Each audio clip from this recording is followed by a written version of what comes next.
முன்னணி market எக்ஸ்பர்ட்ஸுடன் enrich money investor awareness conclave April 25. டிக்கெட்டை இன்றே புக் செய்யுங்கள்.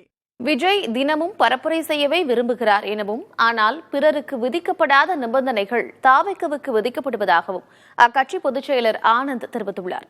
புதிய தலைமுறைக்கு நேர்காணல் அளித்த அவர் விஜயின் பரப்புரைகள் ரத்தாவது குறித்து கேள்விக்கு அளித்த பதிலை தற்போது பார்க்கலாம்.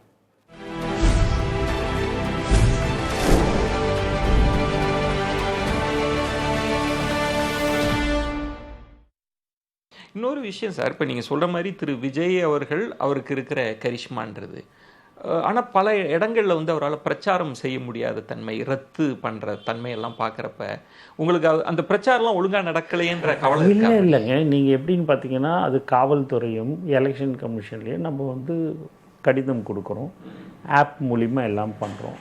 அவங்க திடீர்னு கொடுக்குறாங்க, திடீர்னு ரத்து பண்ணுறாங்க. இதுதான்.